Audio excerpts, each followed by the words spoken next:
Now, malnutrition has become the new normal and now affects 1 in 3 people worldwide.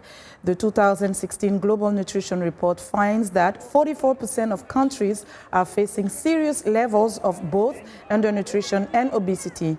It says hundreds of millions of people are malnourished because they are overweight, and rates of obesity and overweight are rising in nearly every country in the world.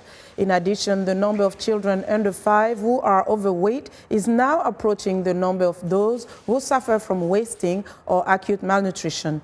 While undernutrition is falling globally, few countries are succeeding in tackling obesity.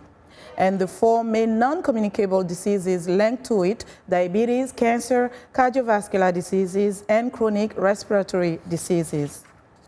Joining us in the studio for more is Asma Lateef, Director of the Bread for the World Institute. Ms. Lateef, welcome to the show. Thanks so much for having me. You know, it's interesting because a lot of time when we hear malnutrition, we have this tendency to link it to undernutrition. But this report clearly shows that obesity, overweight, is a serious problem when it comes to malnutrition. Absolutely. The Global Nutrition Report is really shining a spotlight on that double burden of malnutrition, which is the fact that there are, in many countries, as you said in the lead, have both undernutrition and overnutrition or obesity. The main challenge here is the issue of nutrients and access to the right nutrients.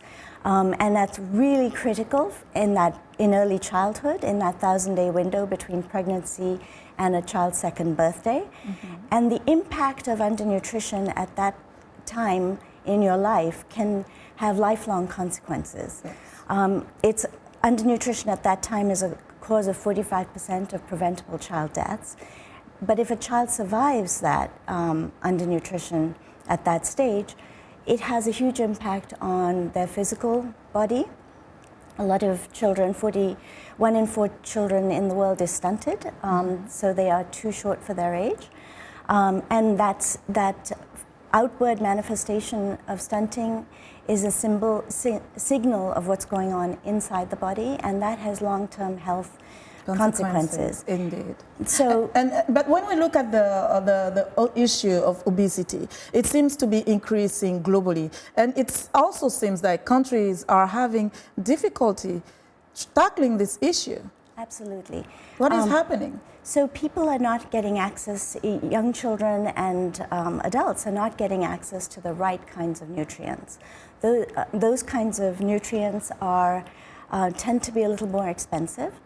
And so this issue is really an issue of inequality and poverty as well. High calorie foods, yes, high energy foods, mm-hmm, tend to be much cheaper and much more filling. So if you're a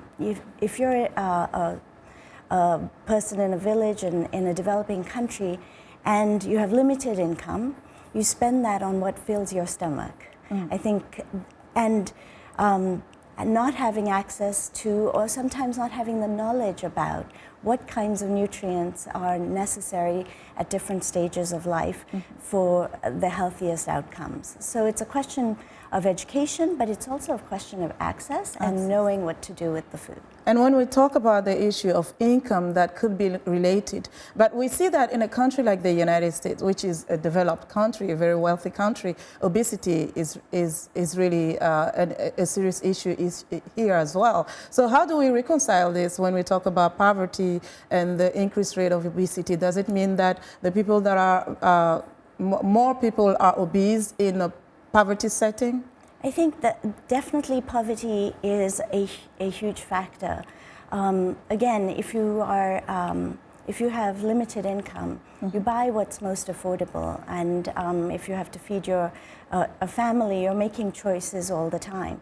The challenge in most countries is our agricultural policies have not really been aligned with our health policies, yes, and so we have an abundance of foods that are not that nutritious, but very cheap to buy and very easily accessible. Yes. In the US, you've got a situation where in lots of urban areas, there are food deserts which basically means you have stores where you can buy chips and Coke and those kinds of things, but not fruit and vegetables. Those are not easily accessible. So what are some innovative ways that can be adapted to tackle malnutrition and the goal by 2030, the SDGs? Is this even realistic? It's absolutely realistic. What the Global Nutrition Report and other analysis has shown is that with the right mix of policies, political will, and resources, countries can make progress very rapidly. The Global Nutrition Report focuses on Brazil, Peru, China as examples of Ghana, as examples of very rapid progress when there's the right mix. So it is absolutely feasible. It's important that we begin to make the political choice to do the right thing. And the return, one of the wonderful statistics in the Global Nutrition Report, the return on investment is huge. For every dollar invested, you get a $16 return. Economic impact is very important. We have to leave it there, unfortunately, and we understand the political weight. Very much important in this. Thank you so much for joining us, Ms. Lateef. It was great to talk to you. And Asma Lateef is director of the Bread for the World Institute.